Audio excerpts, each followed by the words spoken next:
الحمد للہ وکفا وسلام علی عبادہ الذین اصطفیٰ اما بعد فاعوذ باللہ من الشیطان الرجیم بسم اللہ الرحمن الرحیم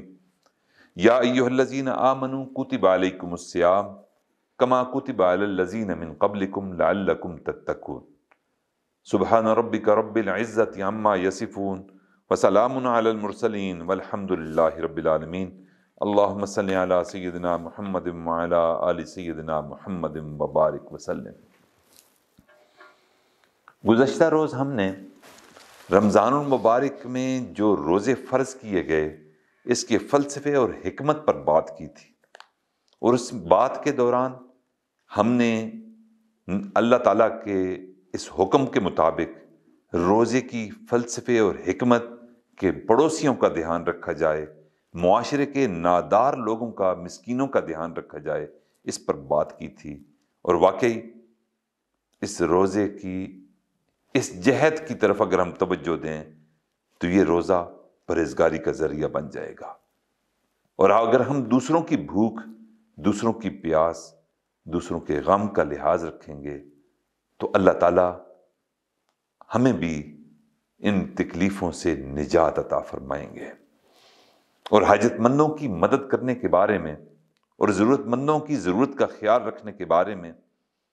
اللہ تعالیٰ نے قرآن پاک میں جگہ جگہ ارشاد فرمایا وَأَمَّا مَا يَنْفَعُ النَّاسَ فَيَمْكُثُ فِي الْأَرْضِ، یعنی حاجت مندوں کی مدد اللہ تعالیٰ کو اتنی پسند ہے، اور یہ جذبہ اللہ تعالیٰ کو اتنا پسند ہے کہ قرآن پاک کی ایک سورت، اس کا نام سورۃ النمل ہے، اس میں اللہ تعالیٰ نے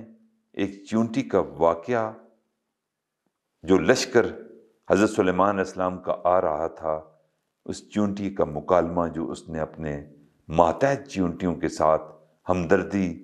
اور خیرخوائی کی تھی، اس کا تذکرہ کرتے ہوئے فرمایا قالت نملۃ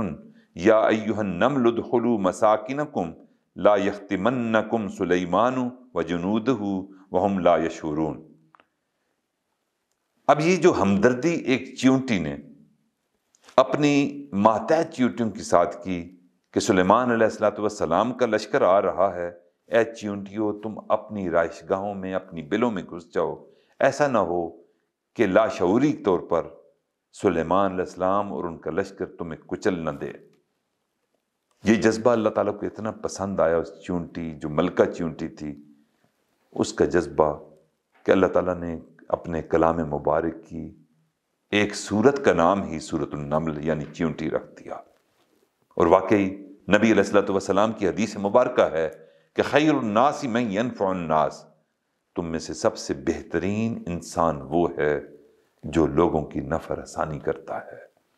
اور میرے بھائیوں، ہم دیکھتے ہیں کہ یہی نفع رسانی کا جذبہ، ہم خیرخوائی کا جذبہ حضور نبی کریم صلی اللہ علیہ وسلم کے اندر بدرجہ اتم موجود تھا۔ آپ نے اسی جذبے کو صحابہ کے اندر پیدا کیا، اور اس امت میں بھی یہی تعلیم دی ہم سب کے لیے کہ لوگوں کی ہمدردی کرنے والا ہی اس امت کا بہترین فرد ہے۔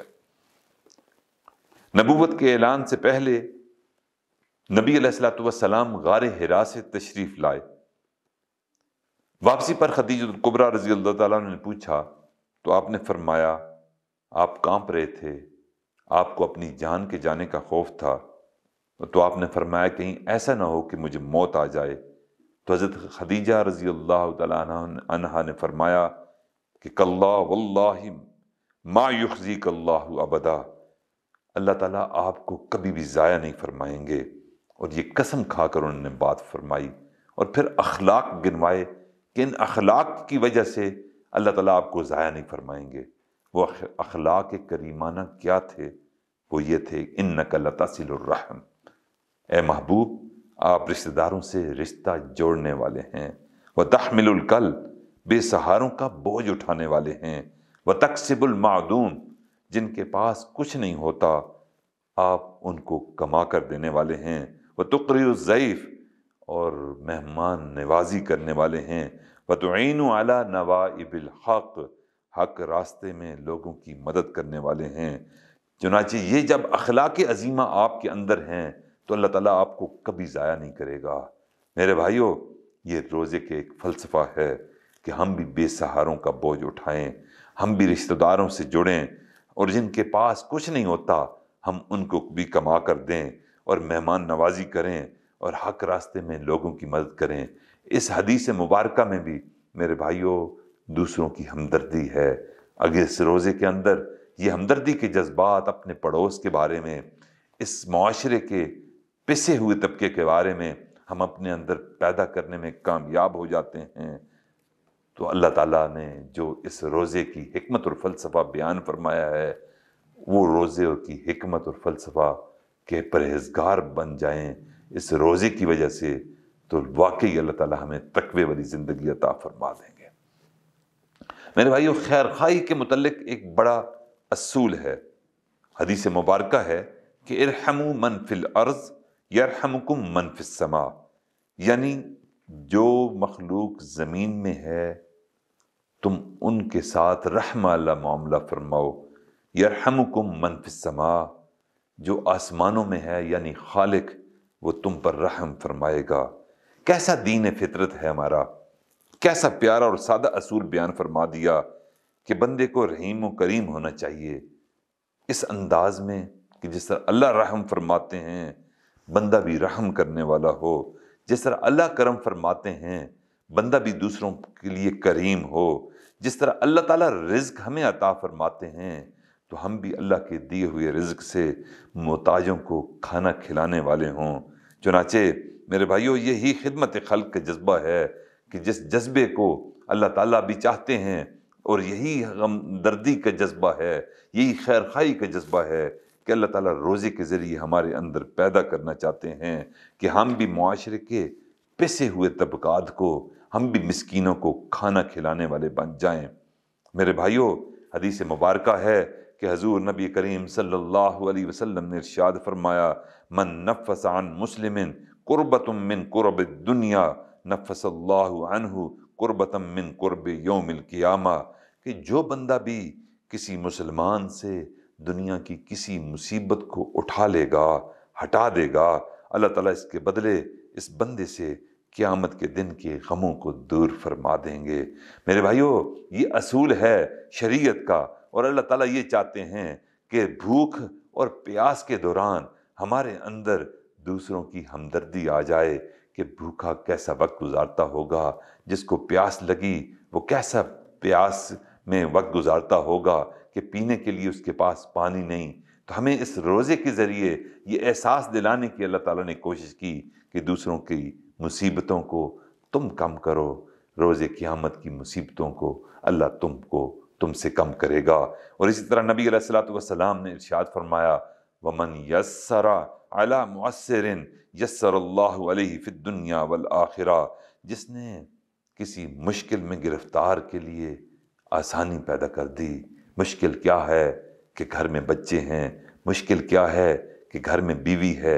روزہ دار ہے، افطاری کے لیے سامان کوئی نہیں، کھانے کے لیے پیسے کوئی نہیں۔ میرے بھائیوں اس سے بڑی کیا مشکل ہوگی؟ فرمایا کہ مشکل میں گرفتار کے لیے جو بندہ بھی آسانی پیدا کر دے گا، اللہ تعالیٰ دنیا اور آخرت میں اس کے لیے آسانیاں پیدا فرمائیں گے۔ میرے بھائیوں یہ تو معاملہ ہی ایسا ہے کہ ہم دوسروں کے لیے جب آسانیاں پیدا کریں گے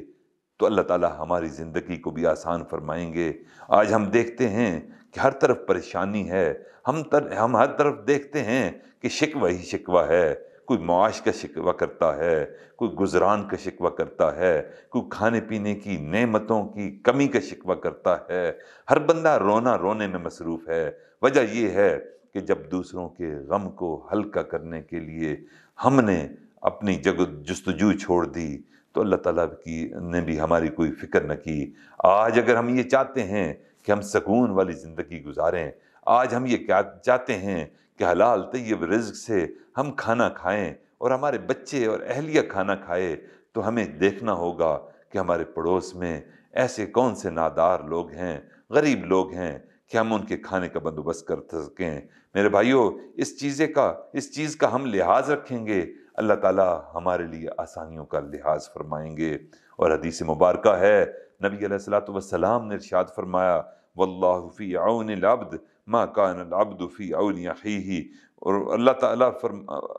اللہ تعالیٰ بندے کی اس وقت تک مدد کرتے رہتے ہیں جب تک بندہ اپنے بھائی کی مدد کے لیے تیار رہتا ہے۔ میرے بھائیوں، آج ہم اپنی بھائی کی مدد کے لیے تیار نہیں، بھائی کو تکلیف میں دیکھ کر ہمارے اندر کچھ تبدیلی نہیں آتی، ہم اس کے غم کو اپنا غم نہیں محسوس کرتے، اس کی بھوک کو اپنا بھوک محسوس نہیں کرتے، تو پھر میرے بھائیوں اللہ تعالیٰ کی مدد ہمارے ساتھ کیسے شامل حال ہو؟ اس لیے فرمایا، حدیث مبارکہ ہے، المسلم اخو المسلم، مسلمان مسلمان کا بھائی ہے، لا یظلمہ، اور اس پر ظلم نہیں کرتا، ولا یسلمہ، اور نہ اس کو کسی کے حوالے کرتا ہے، ومن کان فی حاجت اخیہ کان اللہ فی حاجتہ، بندہ جب تک اپنے بھائی کی حاجت میں لگا رہتا ہے اللہ تعالیٰ اس کی حاجت براری کرتے رہتے ہیں۔ اور اسی طرح ومن فرج عن مسلم قربۃ فرج اللہ عنہ قربۃ من قربات یوم القیامہ،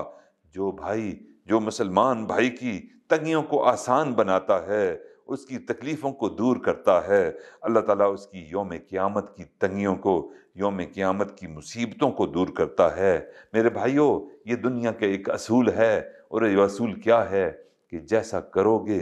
ویسا بھرو گے۔ شریعت کا بھی یہی اصول ہے، جیسا عمل ویسی سزا۔ حدیث مبارکہ میں ہے، انما یرحم اللہ من عبادہ الرحماء، اور اللہ تعالیٰ اسی بندے پر رحم فرماتے ہیں کہ جو ان کے بندوں میں سے جو رحم کرنے والے بندے ہوتے ہیں۔ ان اللہ یعذب الذین یعذبون الناس فی الدنیا، اللہ تعالیٰ روز قیامت اسی پر عذاب نازل فرمائیں گے جو دنیا کی زندگی میں لوگوں پر عذاب بن کر نازل ہوا تھا۔ اور پھر میرے بھائیوں، ایک بندہ روز قیامت اللہ کے حضور پیش ہوگا، اللہ تعالیٰ اس کو سے کہیں گے، میرے بندہ تیرے پاس پیش کرنے کے لیے کیا ہے؟ وہ کہے گا، یا اللہ میرے پاس ایسا کوئی عمل نہیں کہ جو آپ کی رضا کے لیے میں نے کیا ہو۔ ٹوٹے پھوٹے اعمال تھے، نماز پڑھتا تھا تو ٹوٹا پھوٹی نماز ہوتی تھی، روزہ رکھتا تھا تو ٹوٹی پھوٹی روزہ ہوتا تھا، لیکن میرے بھائیوں اللہ تعالیٰ کہیں گے کہ نہیں، تیرا ایک عمل میرے پاس ایسا ہے کہ اس ایک عمل کی وجہ سے میں آج تجھے بخشش کا فیصلہ کرنے لگا ہوں۔ وہ بندہ حیران ہوگا کہ میرا ایک عمل کیسا ہے جو اللہ کے ہاں موجود ہے، جس کی وجہ سے اللہ تعالیٰ میری آج بخشش کا فیصلہ کرنا چاہ رہے ہیں۔ وہ اللہ سے عرض کرے گا، یا اللہ فرما دیجئے ایسا کون سا عمل ہے؟ تو وہ بندے سے اللہ تعالیٰ کہے گا کہ میرا بندہ، تو دنیا کی زندگی میں ایک دن میں نے دیکھا کہ ایک پیاسا بندہ تیرے پاس سے گزرا تھا، اس پیاسے بندے کو شدت کی پیاس لگ رہی تھی، اور اس کو پیاس میں وقت قریب تھا کہ اس کو موت آ جاتی، اور وہ نڈھال ہو کر گر جاتا، وہ بے ہوش ہو جاتا، لیکن تو نے اس کی ہمدردی کی، تو نے گھر سے لا کر ایک پیالہ پانی اس بندے کو پیش کیا تھا۔ اس بندے کو پیش کرنے کی وجہ سے اس کی پیاس مٹ گئی، اور وہ تر و تازہ ہو گیا، اس کو نشاط مل گیا، اور وہ اپنے کام پر روانہ ہو گیا۔ اس پیاس کی شدت کو ختم کرنے کی وجہ سے جو دنیا کی زندگی میں تو نے اپنے بھائی کی جو پیاس ختم کی تھی، میں نے اس وجہ سے آج تیری مغفرت کا فیصلہ کر دیا۔ میرے بھائیوں، آج یہ روزہ ہمیں پیاسوں کی پیاس یاد دلانے کے لیے اللہ تعالیٰ نے ہمیں یہ ایک حکم نازل فرمایا کہ یا ایھا الذین آمنوا کتب علیکم الصیام کما کتب علی الذین من قبلکم لعلکم تتقون، اور پرہیزگاری یہ ہے کہ ارحموا من فی الارض یرحمکم من فی السماء، تم زمین والوں پر رحم کرو، جو آسمان والا ہے وہ تم پر رحم کرے گا۔ آج اگر ہم بھوک کا احساس پیدا کریں گے تو اللہ تعالیٰ ہمیں پرہیزگاری والی زندگی عطا فرمائیں گے۔ آج اگر ہم پیاس کی شدت کا احساس پیدا کریں گے تو ہمیں اللہ تعالیٰ پرہیزگاری والی زندگی عطا فرمائیں گے۔ میرے بھائیوں، اسی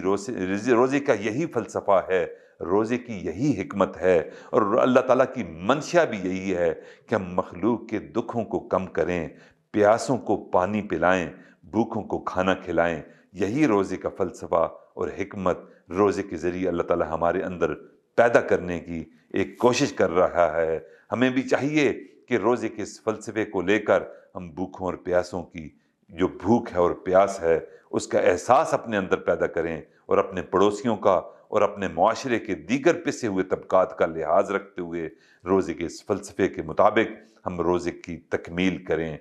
اللہ تعالیٰ ہم سب کو روزے کی نیت اس روزے کا فلسفہ اور روزے کی حکمت کو اختیار کرنے کی توفیق عطا فرمائے۔ وآخر دعوانا ان الحمد للہ رب العالمین۔